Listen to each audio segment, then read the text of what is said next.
Hello, chess lovers! Welcome back to the Chessventura channel. In today's video, I'll be discussing a very interesting chess game, played by Mikhail and Lev Vissarion. This match took place in 1957. Alright, let's get right into the game. Here, Lev Vissarion plays white and Mikhail plays black. The game starts with e4, followed by e5, then knight to f3 and knight to c6. Continuing with the Italian opening, bishop to c4, and simply responded with knight to f6. Alright, Vissarion continues with the classical attack, knight to g5, threatening the pawn on f7 twice. Tal responds by advancing the d5 pawn. Then it's captured by white's pawn, also attacking the knight, which of course knight jumps to d4. But it's still attacked by white's d3 pawn. This time, Tal answers with a counterattack by advancing the b5 pawn. Then, bishop to f1 retreats. A reasonable move, because if the knight moves, the bishop can immediately capture the pawn and check. Up to this point, everything is still normal. Tal's knight captures the pawn on d5, also attacking the knight. At this point, there are two common choices. Either the pawn captures the knight, or the knight captures the pawn on f7 first. And it turns out that Vissarion chooses the first option, so the queen will capture the knight. And then, of course, the bishop captures the pawn, giving check. At this point, the only reasonable move is to move the king to d8, which eliminates the possibility of castling. Vissarion then takes advantage of the position with queen to f3, creating a crucial threat to the pawn, the knight, and also the rook behind. So, naturally, plays bishop to b7, as it also protects the pawn on g2, which is threatened by the white queen. But do you know what Tal plays at this point? Yes. He decides to capture the pawn. Wow, the magician seems to be starting his trick. Then Vissarion responds with a double attack, bishop to c6. At this point, a logical move would be to play knight to b4, attacking the bishop and also creating a threat to c2 for a fork on the rook and check. But once again, Tal plays his unique move, knight to f4. At this position, it seems Tal is sacrificing a rook, doesn't it? Sure enough, the bishop captures the rook. Then Tal plays bishop to d4.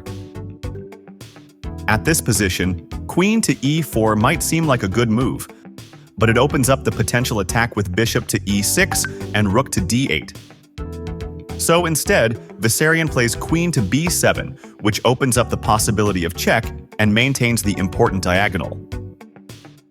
The game continues with knight to d3, check, and a fork on the bishop. The king moves to f1, and instead of Tal capturing the bishop, he plays bishop to b4. Alright, let me try to analyze and understand Tal's moves here. At this point, the best move for white, according to the computer, is queen to e4. White is up a rook, and most players would try to minimize pressure by exchanging pieces, such as by playing queen to d5, which threatens both the queen and gives check. This is a very natural and reasonable move. But after queen captures queen, and bishop captures back, then the rook will go to e8, creating a threat of checkmate on e1. The only way to prevent this checkmate would be with pawn to g3, but then the bishop can go to h3 for a check. And after the king moves to g1, then the rook to e1 will deliver checkmate. Yes, this is the trap Mikhail is setting. But did the trap work? Let's continue to see. White answers with pawn to h4, trying to drive the queen away first. This move isn't bad, but it misses the positional advantage Vissarion had. Earlier, I analyzed Tal's thinking. Now we can understand that Tal, bravely ignoring his queen, continues with rook to e8, threatening checkmate.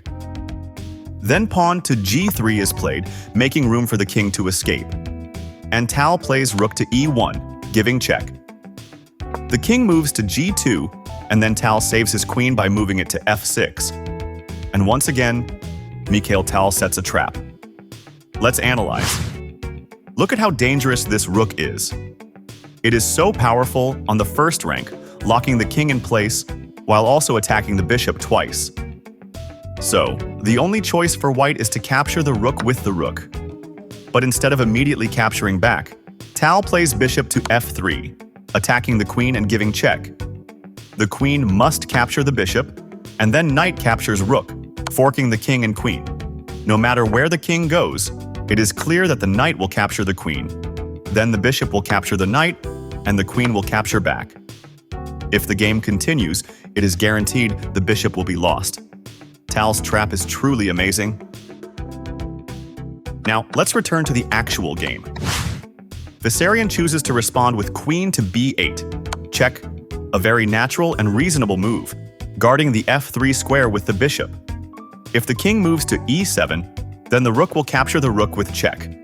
If the king advances, then queen to b5. Check, forking the knight. So the normal move is to retreat the bishop to block the check, which reduces black's attack. But losing a rook doesn't make Mikhail Tal lose his composure. King to d7, queen to b5, check, then blocked by a pawn, and naturally, Vissarion captures the knight with his queen. I think this is also another Tal trap. Tal immediately answers this complicated position with bishop to e2, attacking the queen. Then, the queen is moved to b3, attacking the bishop. Tal immediately captures the rook with his rook. If the king captures the rook, then the bishop will move to f3 for check. If the queen captures the bishop, then the queen will be lost. And if not, then the queen can enter f2 and the king will have no moves left, just waiting for checkmate.